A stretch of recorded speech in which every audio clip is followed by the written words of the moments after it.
Assalamualaikum warahmatullahi wabarakatuh.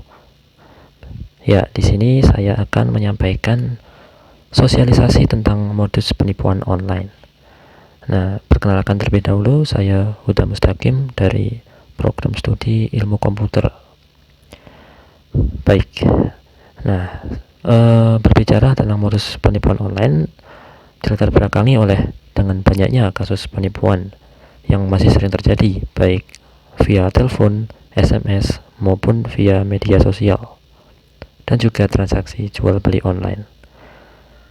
Nah, saya rasa kalian sering menjumpai kasus-kasus seperti ini, terutama kalau kita cek di YouTube itu sudah banyak sekali video-video yang membahas tentang penipuan semacam ini. Dan tidak banyak mereka yang mencoba untuk membuat prank atau istilahnya menipu penipu atau mengerjai si penipu, karena sudah sering terjadi dan modusnya ya itu saja. Namun saya rasa modus seperti ini juga perlu kita ketahui lebih dalam, berhubung tidak semua dari kita sering melihat medsos. Nah, selanjutnya ya, berikut ada beberapa ilustrasi. Di sini yang pertama, ilustrasi pertama adalah penipuan untuk jenis SMS. Kemudian, nah ini ada penipuan untuk call center palsu yang biasanya terjadi di mesin ATM. Di mesin ATM jadi ditempelin call center palsu seperti ini.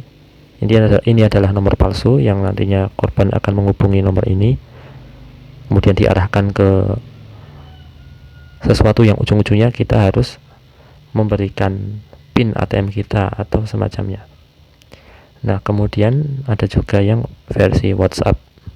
Di sini kita dikirimi sebuah link yang, untuk kalau kita lihat linknya cukup aneh karena ada alamat website yang tidak kita kenal. Nah, di sini kita disuruh mengeklik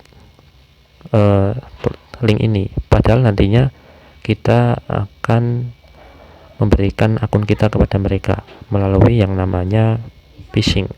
Nah, nanti akan kita bahas lebih lanjut. Baik, ini adalah berita dari tahun 2020 Januari kemarin, bahwa di CNN menyatakan bahwa penipuan online merupakan kejahatan paling banyak di tahun 2019. Nah, ada kutipan di sini dari menurut Polda Metro Jaya bahwa kasus penipuan online sudah banyak diadukan, yaitu sejumlah 2.300 laporan. Itu tentu cukup merupakan angka yang cukup tinggi ya. Baik. Nah,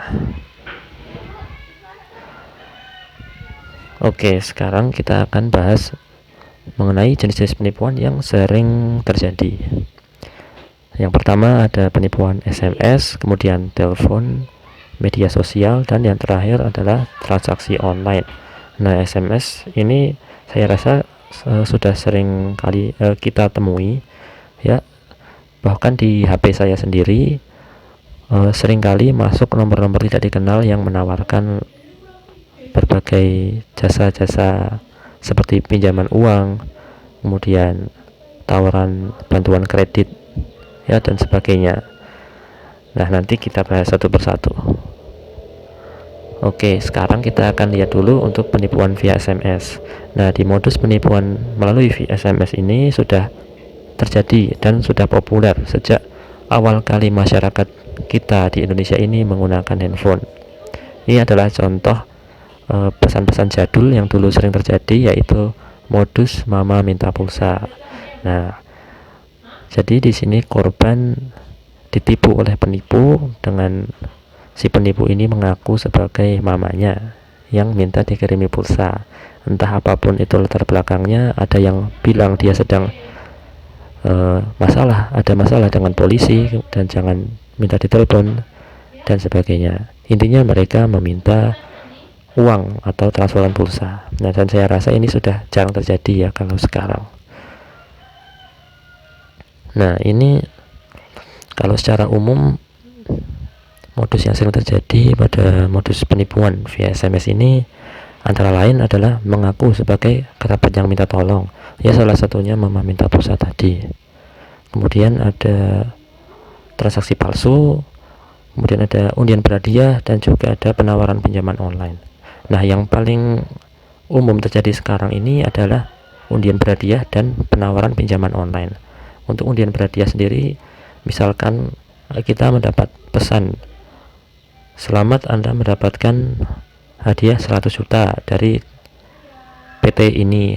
Kemudian kita disuruh mengeklik link ini atau menghubungi ini. Nah, itu modus yang sampai sekarang masih berjalan atau masih dipakai oleh para penipu, dan HP saya sendiri juga sering menerima SMS seperti itu. Nah, kemudian untuk penawaran pinjaman online itu juga merupakan modus baru, dan ya masih dalam kurun 5 tahun ini, dan saya rasa juga masih sering masuk ke HP atau smartphone kita semua. Nah, kita coba lihat, ini ada contoh.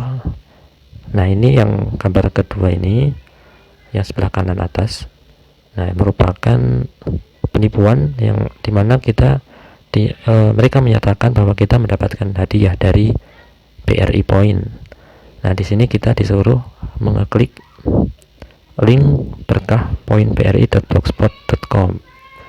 Nah, seperti yang kita tahu, .blogspot.com ini merupakan laman web atau domain web gratisan, dan tidak mungkin perusahaan sekelas Bank BRI menggunakan domain blogspot. Jadi sudah jelas ini adalah penipuan. Ya, ujung-ujungnya kita nanti disuruh transfer terlebih dahulu sebelum kita mendapatkan hadiahnya. Oke, kemudian yang sebelah kiri bawah ada selamat, nomor Anda mendapatkan hadiah dari PTM Kios sebesar 175 juta. Ya, modusnya sama seperti yang tadi. Kita harus mengeklik sebuah laman dengan domain blogspot.com. Ya, lagi-lagi blogspot.com, kita disuruh mengeklik, kemudian nantinya kita disuruh melakukan transfer. Bukan kita yang mendapat uang, tapi kita yang mentransfer. Biasanya alih-alih mereka meminta semacam pajak atau semacamnya lah. Intinya mereka minta dibayar dulu sebelum mereka mengirimkan hadiah kita. Ya, padahal mereka juga tidak akan mengirimkan hadiahnya. Nah, kemudian yang bawah, yang nomor 4, itu adalah modus yang saya rasa cukup baru. Itu biasanya mereka mengaku dari koperasi atau perusahaan-perusahaan yang menawarkan pinjaman uang atau bantuan dan sebagainya. Nah, mereka menawarkan pinjaman atau uang dan menyuruh kita untuk menghubungi nomor WA. Nah, nanti di nomor WA-nya kita akan digiring untuk melakukan pembayaran awal. Nah, di sana di pembayaran awal itulah mereka mendapatkan uang dan mereka akan lari dari kita. Maksudnya, sebelum kita mendapatkan pinjaman dari mereka, misalkan kita mau pinjam 500 juta, nah sebelum pinjam kita diharuskan membayar dulu misalnya 500 ribu. Nah, kemudian setelah mereka mendapatkan 500 ribu dari kita, mereka akan lari dan tidak menginjamkan kita. Ya, namanya juga penipu. Nah, ini adalah contoh modus penipuan yang mengaku sebagai koperasi, yang di sini namanya adalah KSP Sejahtera. Mereka mengaku akan memberikan pinjaman kepada kita. Ya, pinjaman minimal 5 juta sampai 500 juta dengan bunga sangat kecil sekali, yaitu 0,6%. Nah, kemudian jika kita merespon atau menghubungi nomor WA yang mereka kasih, nah yang sebelah kanan ini adalah respon mereka ketika kita menghubungi mereka lewat WhatsApp. Nah, kemudian mereka akan mengirimkan sejumlah list harga atau biaya deposit untuk masing-masing jumlah pinjaman.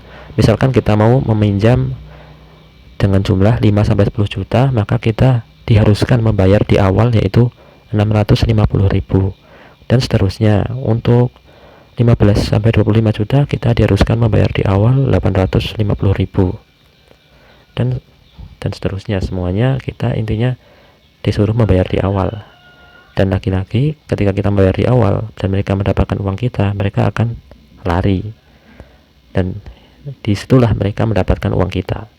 Nah, maka dari itu jangan pernah percaya dengan modus seperti ini, karena yang namanya pinjaman itu sebenarnya tidak ada biaya deposit seperti ini.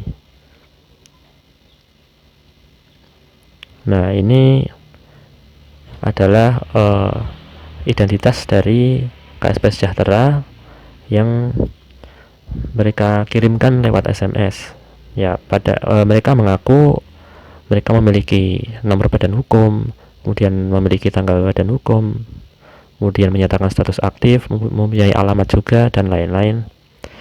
Nah, setelah saya coba cek di websitenya Kementerian Koperasi dan Usaha Kecil dan Menengah di Republik Indonesia, nah ternyata memang ada yang nama koperasinya serupa, namun nomor badan hukumnya berbeda, dan tanggal badan hukumnya ya berbeda juga.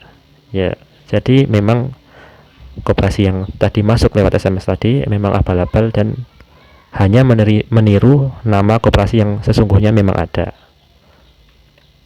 Nah, ini adalah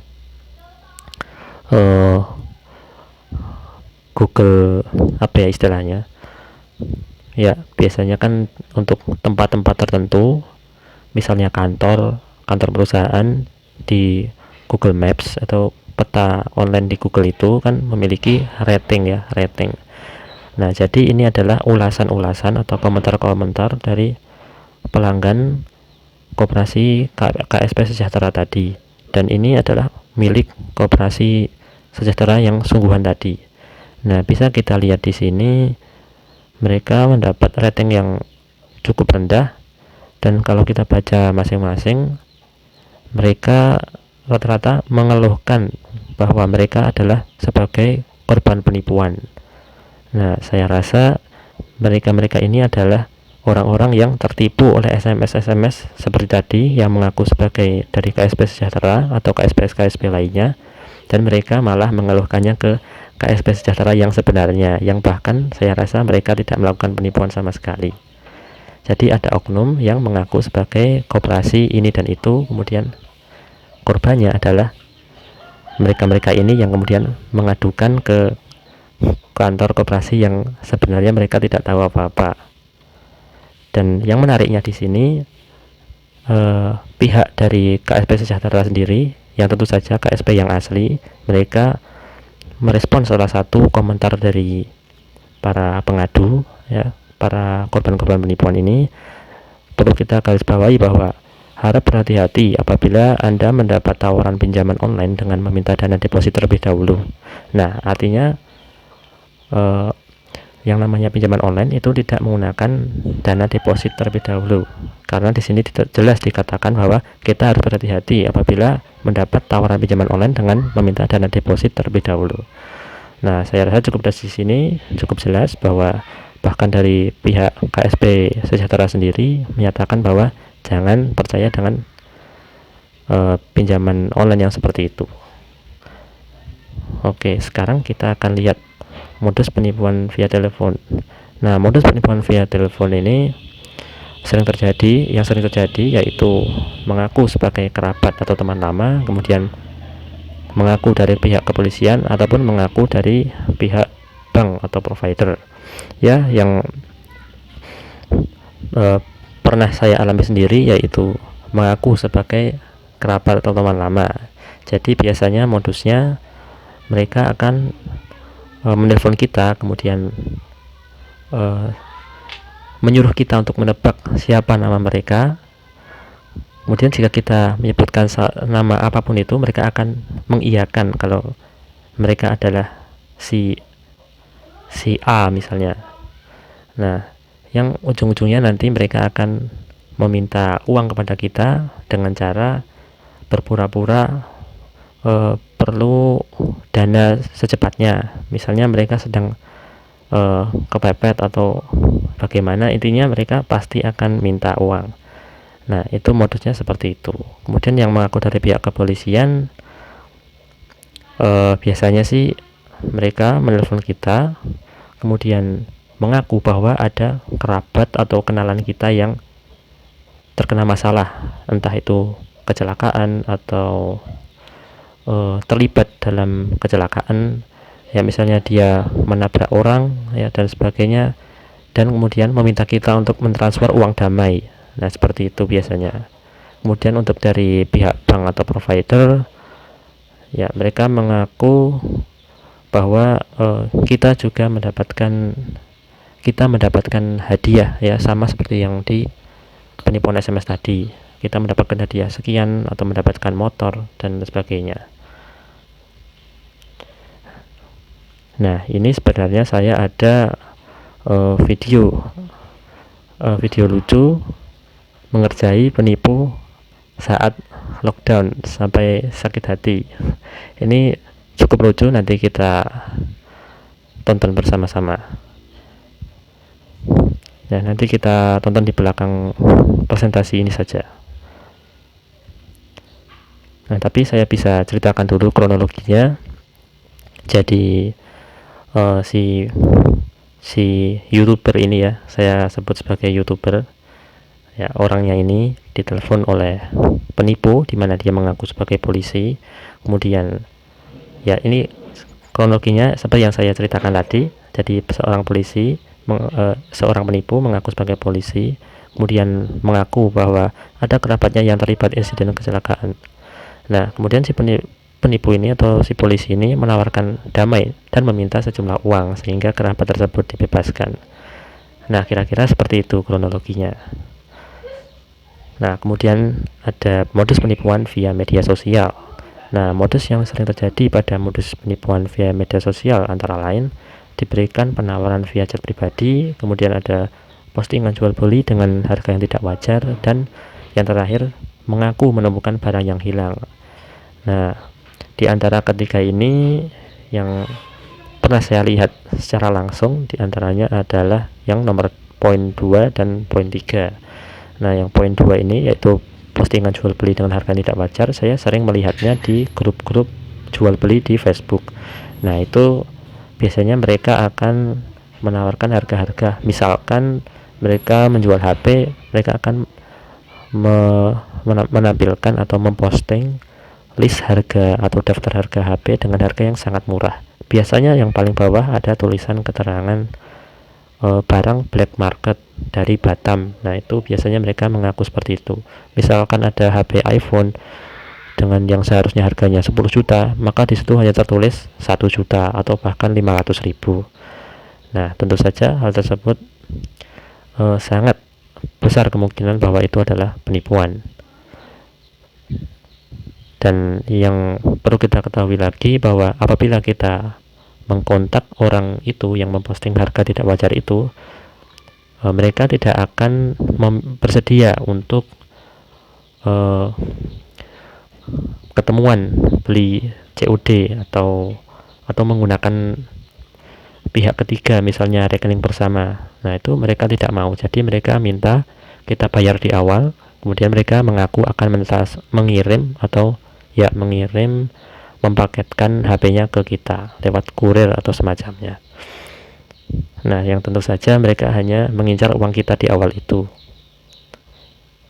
Nah, kemudian yang poin ketiga adalah mengaku menemukan barang yang hilang.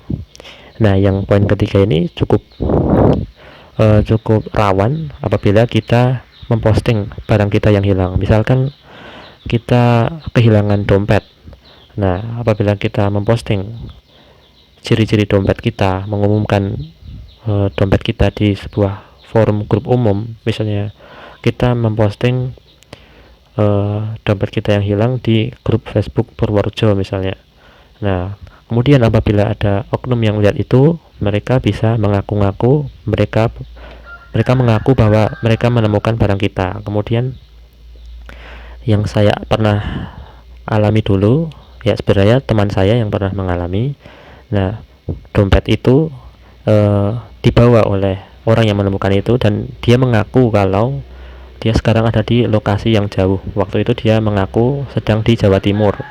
Nah, kemudian meminta uang imbalan karena sudah menemukan, dan meminta uang untuk mempaketkan atau mengirim lewat kurir ya, atau lewat pos, atau lewat ya jasa-jasa kurir seperti itulah, yang untuk mengirimkan barang jarak jauh. Yang padahal penipu itu ketika ditanya atau ya ditanyai apakah bisa mengirimkan foto barang tersebut sekarang, nah mereka tidak bisa karena memang barangnya tidak ada. Biasanya modusnya adalah mereka langsung menelpon kita, menghubungi kita, kemudian bertanya apakah benar dengan nama. Nah, kebetulan teman saya yang waktu itu namanya Dika. Nah, kemudian dia bertanya apakah benar namanya Dika. Kemudian dia langsung bertanya kepada si teman saya ini untuk menyebutkan ciri-ciri dompetnya. Nah, kebetulan si Dika ini menyebutkan ciri-ciri dompetnya secara lengkap, menyampaikannya secara lengkap, sehingga si penipu ini ya mencatat seluruh ciri-ciri itu, kemudian mengaku-ngaku kalau dia menemukan dompet yang seperti itu. Nah, yang ujung-ujungnya tadi yaitu meminta transfer atau imbalan. Ya, baik, sekarang kita lanjut.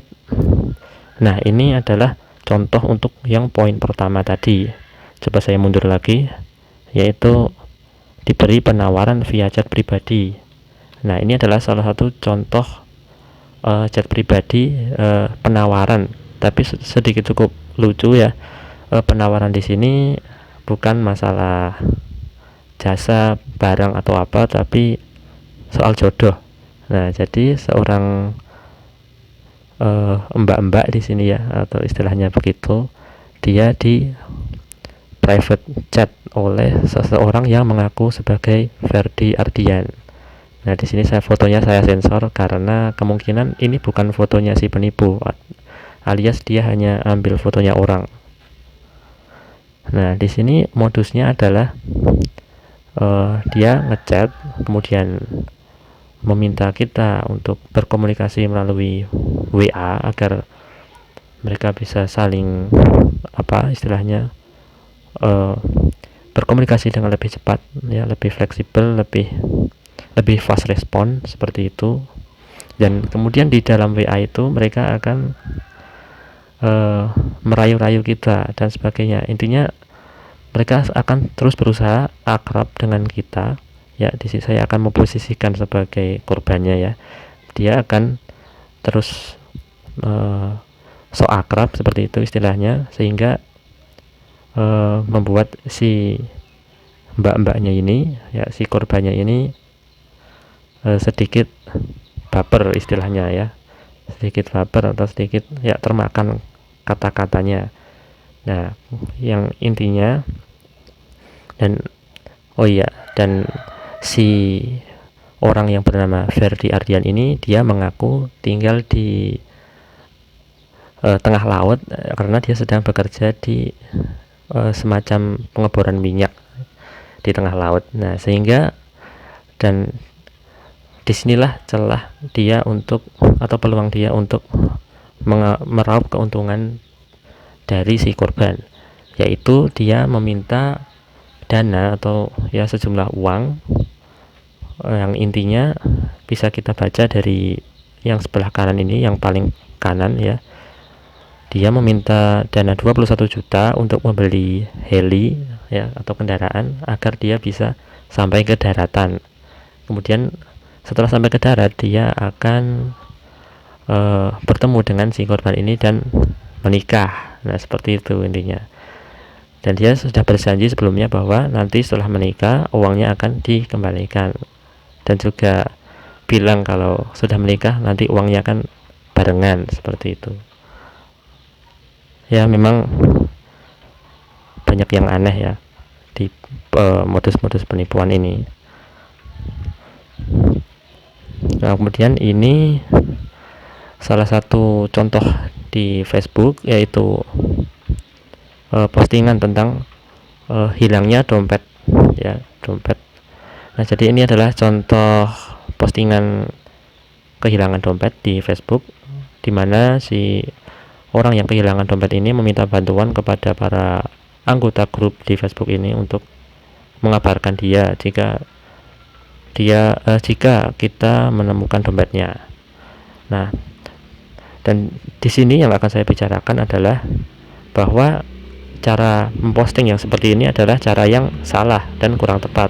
Karena apa? Karena di sini kita menyampaikan ciri-ciri dompet kita dengan sangat detail dan bahkan lengkap dengan isi-isinya. Ada KTP, SIM A, SIM C, STNK, ada nama juga. Nah, kemudian ada nomor. Nah, ini akan sangat menjadi sasaran empuk buat para penipu yang seperti yang sudah saya bicarakan tadi, yaitu mengaku-ngaku menemukan barang kita.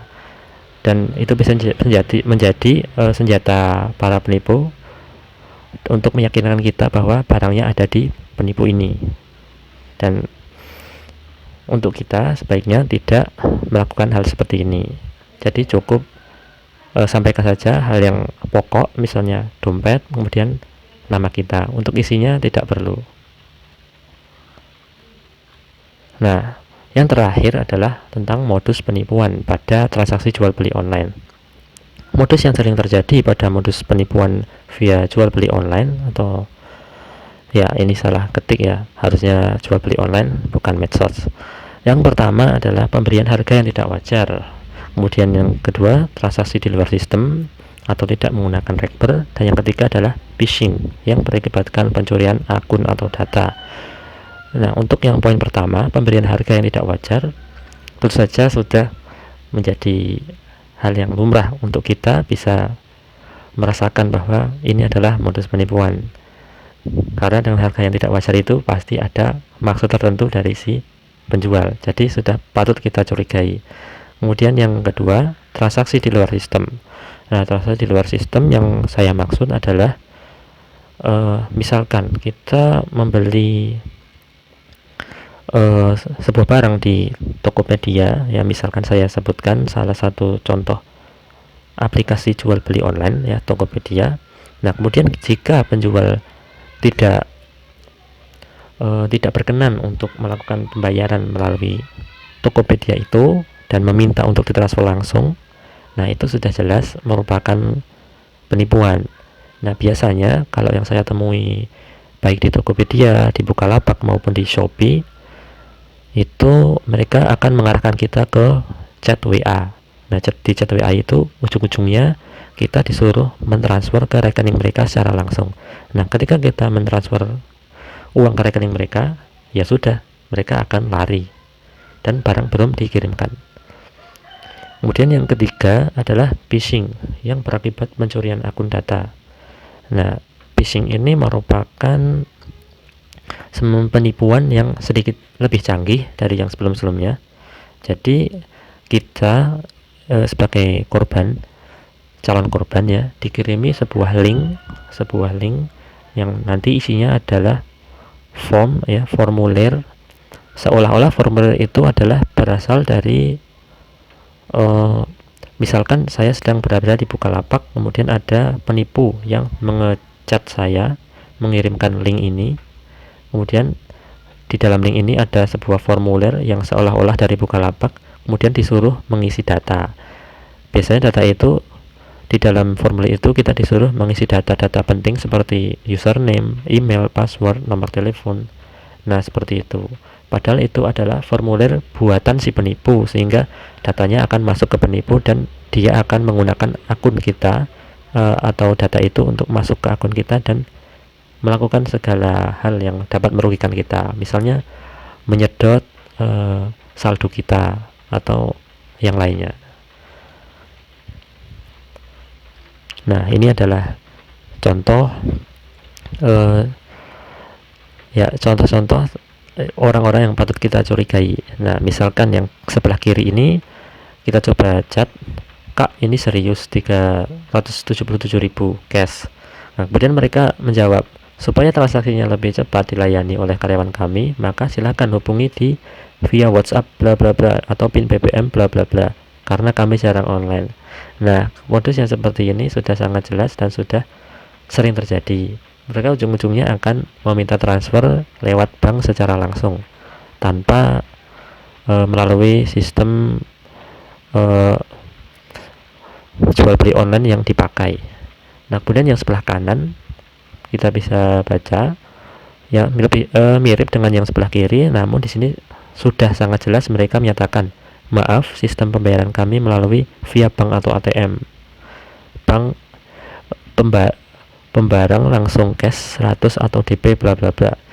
Nah, sudah jelas di sini si penipu menyampaikan bahwa pembayarannya tidak melalui sistem yang disediakan oleh platform atau aplikasi online yang dipakai. Dan sudah jelas akan terjadi penipuan di sini. Nah, ini salah satu contoh penipuan dari Bukalapak yang saya sebut tadi, yaitu phishing, di mana si penipu ini, nah bisa kita lihat mereka si penipu ini yang pertama adalah menggunakan logo Bukalapak, ya, foto profil logo BL. Kemudian yang kedua, nama mereka diedit menjadi administrator, di mana di sini terlihat bahwa setelah I ada spasi, kemudian S, spasi T, dan seterusnya. Jadi seharusnya kalau memang dia adalah administrator Bukalapak, tulisannya akan rapi dan tidak ada spasi-spasi seperti ini. Dan sistem dari Bukalapak pun juga memberikan notifikasi kalau orang yang mengechat kita bukan administrator, maka akan ada tulisan di sini, yaitu bukan akun admin official Bukalapak. Nah, sudah jelas di sini ya bahwa ini adalah penipuan. Kemudian dari segi isi yang dikirimkan ke kita, bahwa kita mendapatkan hadiah sebesar 2.750.000 dengan embel-embel rezeki akhir tahun Bukalapak, dan kita disuruh mengeklik sebuah link misterius ini. Nah, ketika kita mengklik link ini, kita membuka link ini, nanti kita akan diminta mengisikan formulir yang dimana kita dimintai data-data kita, data akun Bukalapak kita, seperti email, password, dan sebagainya. Nah, disitulah seperti yang saya katakan sebelumnya, mereka akan mencuri akun kita dan menggunakannya untuk menguras saldo kita ataupun melakukan hal-hal lainnya.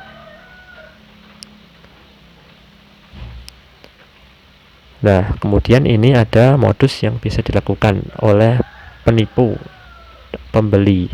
Ya, maksudnya di sini adalah kalau tadi kan penipu sebagai penjual, ya. Mereka sebagai seorang penjual menipu kita yang akan membeli. Sedangkan di sini contoh-contoh modus penipuan yang dilakukan oleh penipu, di mana mereka memposisikan diri sebagai pembeli. Jadi kita adalah seorang penjual ditipu oleh pembeli. Nah, modus-modusnya ada 3 biasanya, yaitu menggunakan struk atau bukti transfer palsu, kemudian ada penipuan mandiri e-cash, dan yang ketiga ada meminta transaksi di luar sistem. Ya, sama seperti yang tadi. Intinya kalau di luar sistem biasanya mereka adalah trik-trik tertentu agar kita tertipu. Nah, kemudian yang akan saya bahas sekarang yaitu poin pertama, yaitu penipuan melalui mandiri e-cash. Nah, penipuan melalui mandiri e-cash ini cara kerjanya adalah penipu akan mengirimkan semacam bukti transfer, yang padahal itu bukan bukti transfer, melainkan sebuah struk mandiri e-cash. Nah, kemudian penipu akan meminta kita untuk pergi ke mesin ATM dan diminta melakukan aktivasi pencairan dana melalui mandiri e-cash. Nah, kemudian penipu akan memandu kita lewat telepon dan meminta kita untuk memasukkan kode tertentu. Nah, biasanya kode ini tercantum dalam bukti transfer tadi yang di poin 1 ini.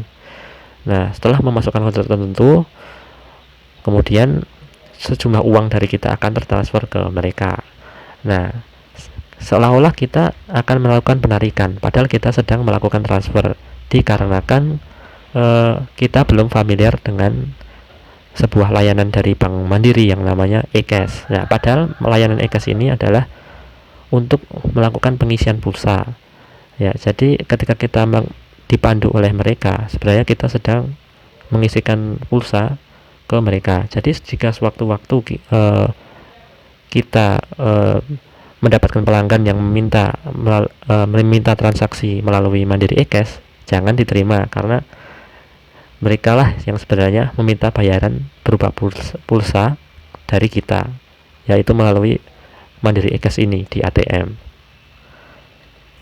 Nah, setelah pembahasan panjang lebar tadi, kita bisa simpulkan bahwa ciri-ciri penipuan secara umum diantaranya adalah yang pertama, nomor atau akun yang menghubungi kita itu tidak kita kenal. Nah, yang kedua, biasanya hasil dari komunikasi kita atau interaksi kita dengan orang yang tidak kita kenal itu adalah ujung-ujungnya mereka meminta untuk ditransferi uang. Kemudian yang ketiga, kita selalu dialihkan ke sebuah laman atau website palsu, ya, yang untuk yang SMS tadi misalnya kita dialihkan ke website dengan domain blogspot.com.